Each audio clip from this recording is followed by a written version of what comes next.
acte mine. Dieu est le seul juge et Dieu jugera en tout. Merci beaucoup, honorable. S'il vous plaît. S'il vous plaît, vous aviez eu droit à la parole.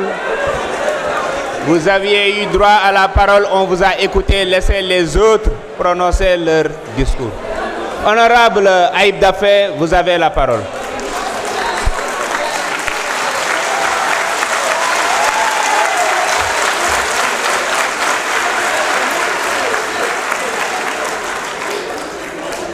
Voilà, merci beaucoup, Président. Chers collègues, honorables députés, may profito ci korité bu ñu génn baalu ñëpp ak di baal ñëpp ak yàlla nañu yàlla boole baal ñu fekkee ko ay déwén yu bëri ni nuyu sénégalais yi ñuy seetaan yëpp opinion nationale beeg internationale.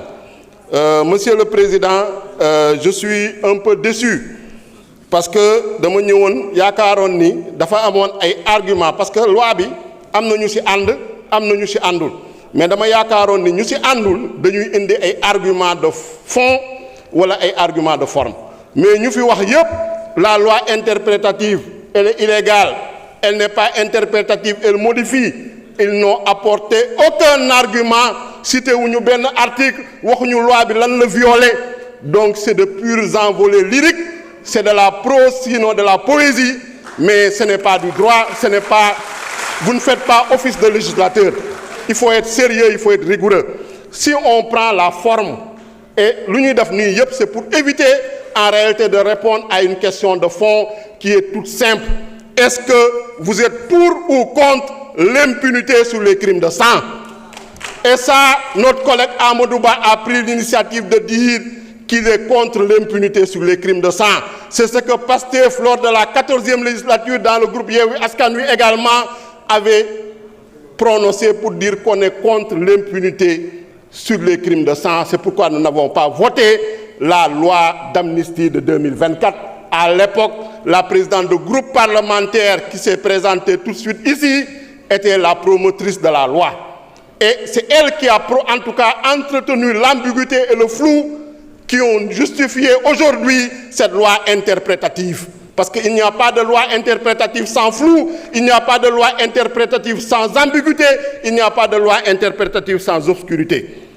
Et sur la forme, cette loi est passée par toutes les étapes. Depuis un mois, on débat, on discute à l'Assemblée nationale, en réunion de bureau. Ça a été transmis au président de la République pour avis.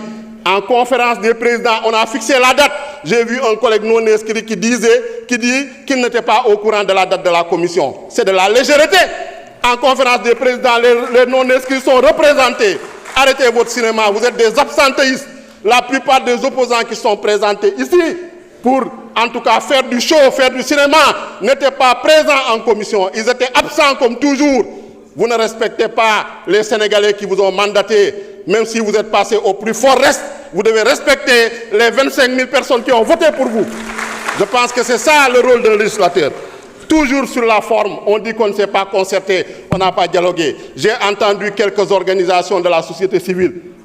Ils ont notre numéro, ils ont le contact d'Amadouba, ils ont le contact du président du groupe parlementaire. Quand ils ont besoin d'organiser des séminaires et des ateliers financés par des ambassades ou par des institutions internationales, ils nous contactent, ils nous invitent. Pourquoi ils ne sont pas venus nous voir depuis un mois pour dialoguer, pour se concerter? Je dis que c'est de la fuite en avant, ils ont un agenda caché.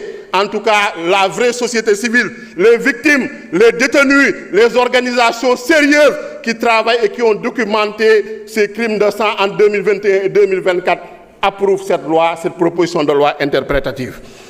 Ensuite, sur le fond, parce que sur le fond, c'est ça, il faut répondre à cette question. Est-ce qu'on est pour ou contre, en tout cas, qu'on fasse la lumière à la justice sur les assassinats, sur les meurtres, sur les crimes de torture, sur les actes de barbarie, sur les traitements inhumains, cruels et dégradants. Et même si ces faits se rapportent à des manifestations, quelle qu'en soit la motivation, et indifféremment de l'exécuteur, c'est ça qu'il y a dans la proposition de loi interprétative. Quelle qu'en soit la motivation et indifféremment de l'exécuteur. Personne ne l'a cité ici. Vous êtes venu faire de la poésie, vous êtes venu faire des débats aériens. Vous n'avez répondu à aucune question que se posent les Sénégalais. parce que vous refusez de répondre à cette question-là. Vous êtes les complices et les alliés abjectifs de ces criminels de sang. Et grâce à cette loi interprétative de notre collègue Amadou Ba, nous, groupe parlementaire PASTEF, ainsi que tous les députés épris de justice, tous les députés épris d'humanité, parce que l'humanité c'est une valeur universelle, le droit à la vie c'est une valeur universelle. Et c'est ce que dit l'article 7 de la Constitution, pour dire que la personne humaine est inviolable, elle est sacrée. Nous allons voter cette proposition de loi interprétative parce qu'elle est juste, elle est équilibrée, elle est équitable, elle ne vise personne. Je vous remercie. Merci beaucoup. La liste des orateurs est épuisée. J'invite Monsieur le vice-président Amadou Ba, numéro 2, pour venir répondre aux différentes interpellations des collègues.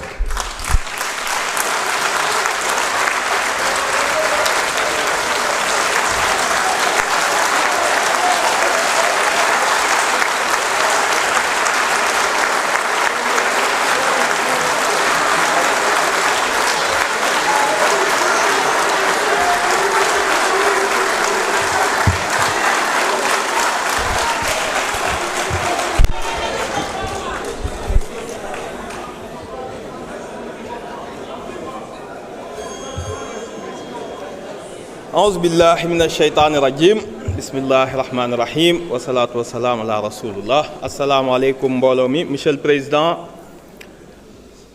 Mesdames, Messieurs les membres du gouvernement, Monsieur le ministre de la Justice, Monsieur le ministre de l'Emploi, chers collègues, honorables députés, distingués invités. Président, ñu ngi commencer par ci weeru koor bi ñu génn baalu àq ñëpp di baal àq ñëpp di ñaan yàlla nangul ñu sunuy jaamu yàlla sotti ci réew mi jàmm ak xéewal jàppale le président Bassirou Diomaye, le premier ministre Ousmane Sonko et leur gouvernement yàlla may leen succès ci mission bi. mbooloo mi ñu ngi am mbégte mu rëy ak humilité bu rëy aussi di porter loi d'interprétation bi sur la loi d'amnistie bi ñu fi voté woon en 2024.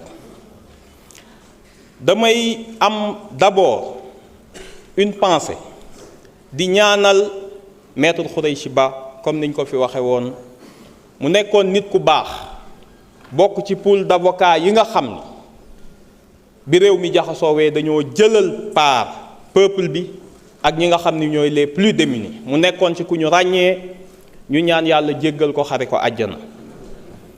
ñu ngi profiter de l'occasion pour nuyu le pool d'avocats yi nga xam ni ñoo doon jàppale victimes yépp te tey seen ñaari éminents représentants nekk fi muy maître Ciré Clédor ak maître Juan Branco ñu ngi leen di nuyu.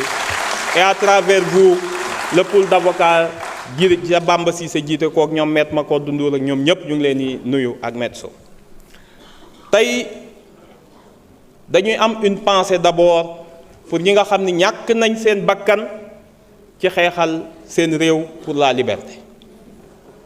ñu xam responsabilité bi ñu teg fii ñun tey xam cër bi nga xam ni yoreel nañ ko le peuple sénégalais bi nga xam ni moom du waa Pastef rek seen xeex peuple sénégalais moom moo renverser l'histoire. am na ku fi toog sànq naan ay délinquants peuple sénégalais bi jël délinquants yóbbu leen palais indi leen assemblée boo woowee ñoonu délinquant yow dañuy am kersa qualifié li nga nekk. tey jii dañuy wax ak ñi nga xam ni ñu bari ci ñoom bis bu doy waar la tey ndax dafa am ay ministres yu fi nekkoon ay membres du gouvernement yu fi nekkoon ay victimes nekk fi ñun